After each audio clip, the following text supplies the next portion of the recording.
இன்றைய இந்த சட்ட மூலத்திலே பல விடயங்கள் கொண்டு வரப்பட்டிருக்கின்றது. விசேடமாக இதிலே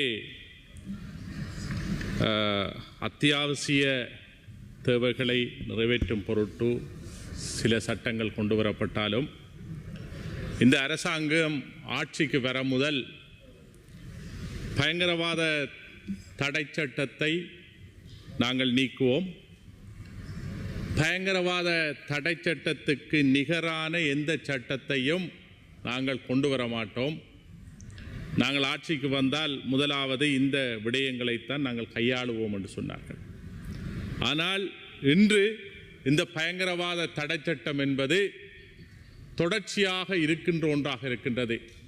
இந்த பயங்கரவாத தடை சட்டத்தின் மூலம் மனித உரிமைகள் மீறுவதற்கான அதிக வாய்ப்பு இருக்கின்றது. அது மட்டுமல்ல, இந்த சட்டத்தினாலே மக்களுக்கான ஒரு நீதி நியாயம் என்பது மறக்கப்படுகின்ற ஒரு சூழ்நிலை காணப்படுகின்றது. தற்பொழுது நடந்த இந்த அனர்த்தத்தின் காரணமாக, இந்த நிட்வா புயலின் காரணமாக அதனை சீர் செய்வதற்காக இங்கே பல சட்டங்கள், இந்த பயங்கரவாத சட்டம் உட்பட ஏனைய சட்டங்களையும் உட்பூத்துகின்ற ஒரு துர்ப்பாக்கிய நிலை தள்ளப்பட்டிருக்கின்றது. இந்த அனர்த்தத்திற்காக இந்த விடயங்களை நாங்கள் கொண்டு வர வேண்டுமா என்று கேள்வி எழுப்ப வேண்டிய ஒரு நிலை இருக்கின்றது. ஏனென்றால் இந்த அனர்த்தத்துக்காக இந்த விடயங்களை கையாள வேண்டிய அவசியம் இல்லை. ஏனென்றால் இந்த விடயங்களை நீங்கள் இந்த இடத்திலே கொண்டு வருகின்ற பொழுதோ இதனை வைத்து, இந்த சட்டத்தை வைத்து ஏனைய விடயங்களை நீங்கள் கையாளக்கூடிய ஒரு சூழ்நிலை காணப்படும். ஒரு நியாயத்திற்காக, ஒரு நீதிக்காக போராடுகின்ற பொழுதோ இந்த சட்டங்களை அந்த விடயங்களுக்கு பயன்படுத்தி எங்களது மக்களின் நியாயமான கோரிக்கையை மறக்கின்ற ஒரு செயற்பாடாக இது அமையும். அந்த விடயத்திலே இந்த சட்டங்களை இந்த நேரத்திலே இந்த விடயத்துக்காக, ஒரு அனர்த்தத்துக்காக கொண்டு வர வேண்டிய அவசியம் இல்லை என்றுதான் நாங்கள் கருதுகின்றோம். ஏனென்றால் இந்த அனர்த்தம் நடந்து இப்பொழுது இறுதிக்கட்டத்திலே இருக்கின்றது. அதாவது நிவாரணங்களை வழங்குகின்ற அல்லது புனரமைக்கின்ற செயற்பாட்டிலே அரசாங்கம் ஈடுபடுகின்ற ஒரு இந்த நிலையிலே இந்த சட்டங்களை கொண்டு வர வேண்டிய அவசியம் இல்லை என்றுதான் நான் இந்த இடத்திலே கருதுகின்றேன். விசேடமாக அடுத்ததாக இதிலே எதிர்க்கட்சி தலைவர் சஜித் பிரேமதாஸ் அவர்கள் ஒரு விடயத்தை சொல்லியிருந்தார்.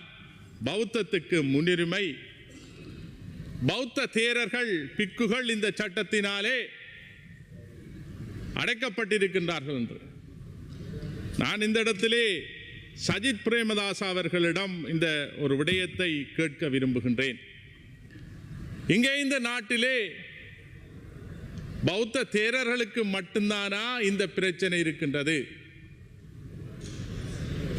அல்லது ஏனைய மதத்தவர்களை நீங்கள் ஒரே சமத்துவமாக நீங்கள் பார்க்கவில்லை? தேரர்களுக்கு ஒரு நீதி,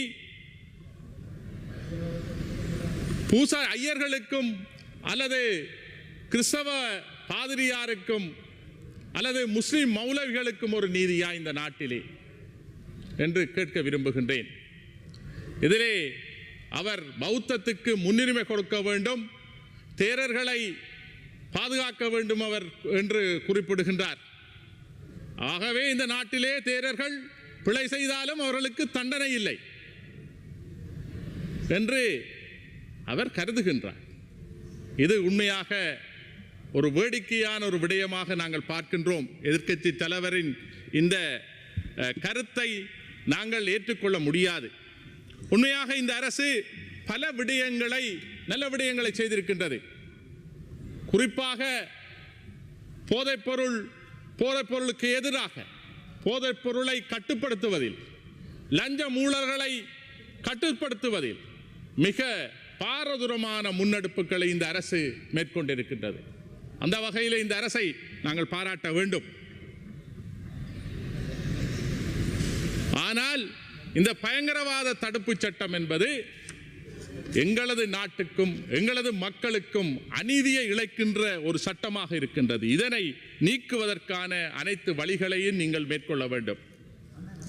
அடுத்ததாக விசேடமாக குறிப்பாக ஒரு விடயத்தை, இதிலே பொதுமக்கள் பாதுகாப்பு அமைச்சின் விடயங்கள் இருப்பதனாலே ஒரு விடயத்தை சுட்டிக்காட்ட விரும்புகின்றேன்.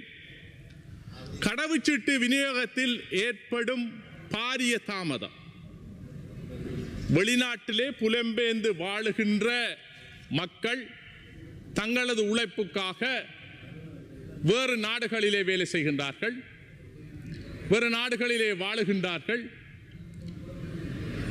அவர்களின் கடவுச்சீட்டுக்கள் காலாவதியாக இருக்கின்ற பொழுது அதனை புதுப்பிப்பதற்காக எந்த நாடுகளிலே இருக்கின்றார்களோ அந்த நாட்டின் தூதுவர் ஆலயங்களின் ஊடாக அந்த கடவுச்சீட்டுக்கு விண்ணப்பிக்கின்றார்கள். ஆனால் அந்த தூதுவர் ஆலயங்கள் உரிய நேரத்திலே அந்த விடயங்களை கையாளுவதில்லை. அந்த கடவுச்சீட்டத்துக்கு சீட்டின் புதுப்பித்தல் அல்லது கால நீடித்தல் போன்ற விடயங்கள் 1 வருடம் 2 வருடங்களாகி கூட அந்த விடயங்கள் நிறைவேற்றப்படுவதில்லை. இது உண்மையாக ஒரு பாரதூரமான ஒரு பாதிப்பாக காணப்படுகின்றது. இதிலே உண்மையாக அந்த உரிய நபர்கள் ஒரு மரண வீடோ அல்லது கல்வி ரீதியான விடயங்களோ அல்லது அவசிய தேவை கருதியோ நாட்டுக்கு வருவதற்கோ அல்லது விசா புதுப்பிப்பதற்கோ முடியாத ஒரு துர்ப்பாக்கிய நிலைக்கு காணப்படுகின்றார்கள். இந்த நிலை ஏன்? 1 வருடம் 2 வருடத்துக்கு மேல் கூட விண்ணப்பித்தவர்கள் இருக்கின்றார்கள். வெளிநாடுகளிலே புலம்பெயர்ந்து வாழுகின்ற எங்களது இந்த நாட்டின் உறவுகள் மிகவும் கஷ்டமான ஒரு சூழ்நிலைக்குள் தள்ளப்பட்டிருக்கின்றார்கள். இதனை இந்த அரசு கையாள வேண்டும். ஏனென்றால் அந்த தூதுவர் ஆலயங்களில் கூட பல மோசடியான விடயங்களிலும் கூட நடைபெற்றுக் கொண்டிருக்கின்றது. ஏனென்றால் உரிய நேரத்திலே அனுப்பப்படுவதில்லை. ஆனால் சிலருக்கு சில இடைத்தரகர் மூலம் 6 லட்சம் 7 லட்சம் ரூபாய் என்று பணங்களை வாங்கிவிட்டு விடயங்களை இடைத்தரகர்கள் கையாண்டு மோசடிகளில் ஈடுபடுவதை நாங்கள் காணக்கூடியதாக இருக்கின்றது. ஆகவே சரியான ஒரு தரவு தளம் அமைக்கப்பட வேண்டும். விசேடமாக இந்த உத்தியோகத்தர்களின் பொறுப்பற்ற நடத்தை காரணமாகவும் ஊழல் நிர்வாக சீர்கேடு காரணமாகவும் கடவுச்சீட்டு விநியோகத்தில் ஏற்படும் பாரிய தாமதம் காரணமாகவும் எமது மக்கள் பாரிய இழப்புகளை சந்திக்கின்றார்கள். இதனை நவீன டிஜிட்டல் கண்காணிப்பு முறையை நீங்கள் ட்ராக்கிங் சிஸ்டத்தை ஏற்படுத்த வேண்டும். அது மட்டுமல்ல, இந்த தூதுவர் ஆலயத்திலே நடத்தையை கண்காணிப்பதற்கான விசேட நடைமுறையை அதனை பின்பற்ற வேண்டும். அது மட்டுமல்ல, இழுபறிகளை தீர்க்க துரிதப்படுத்தப்பட்ட பொறிமுறையை உருவாக்க வேண்டும் என்பதனையும் இந்த இடத்திலே குறிப்பாக கூற விரும்புகின்றேன். ஒரு நாட்டின் தூதரகம் என்பது ஒரு நாட்டின் முகம். அந்த முகம் இன்று ஊழலிலும் அலட்சியத்திலும் கரைபடிந்து போயுள்ளது. இதனை இந்த அரசு சரியாக செய்ய வேண்டும். மிக துரிதமாக அந்த மக்களுக்கான அந்த சேவையை இந்த இடத்திலே செய்ய வேண்டும் என்று குறிப்பாக கூற விரும்புகின்றேன். அடுத்ததாக விசேடமாக தற்பொழுது அம்பாறை மாவட்டத்திலே திருக்கோவில் ஆலையடி ஓம்பு போன்ற பிரதேசங்களிலே நெல் அறுவடை நடைபெற்றுக் கொண்டிருக்கின்றது. அந்த நெல்லை இன்று அந்த விவசாயிகள் மிகவும்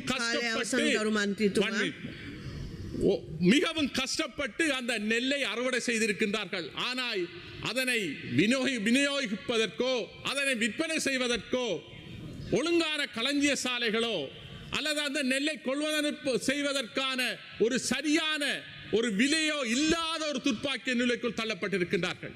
அந்த விவசாயிகள் மிகவும் நட்டமடைந்திருக்கின்றார்கள். இந்த நிப்பா புயலினாலே பல அனர்த்தத்தினாலே அந்த விவசாய விளைச்சல் குறைவடைந்திருக்கின்றது. அந்த கிடைக்கப்பட்ட அந்த கொஞ்ச விளைச்சலிலும் கூட சரியான விலைக்கு விற்க முடியாத ஒரு துர்ப்பாக்கிய நிலைக்குள் தள்ளப்பட்டிருக்கின்றார்கள். இந்த அரசு கவனத்தில் எடுக்க வேண்டும். அவர்களை இதே தொடர்ச்சியாக இந்த பிரச்சனை இந்த அரசினால் நடைபெற்றுக் கொண்டு வருகின்றது. ஆகவே இதற்கான சரியான நீதியான நியாயமான விலையை நிர்ணயித்து உடனடியாக கொள்வனை செய்ய வேண்டும் என்று கேட்டு விடைபெறுகின்றேன். நன்றி. ගරු සුනිල් වටගල නියෝජ්‍ය ඇමැතුමා ඔබතුමාට විනාඩි 15ක් කාලයක් ලැබෙනවා. ගරු සභාපතිතුමියනි අද විවාදය පැවැත්වෙන්නේ හදිසි අවස්ථා රෙගුලාසි දීර්ඝ කිරීමට සම්බන්ධ විවාදයක්. එතකොට ඒ විවාදයේදී மேலதிக செய்திகளுக்காக எமது யூடியூப் தளத்தை சப்ஸ்கிரைப் செய்யுங்கள்.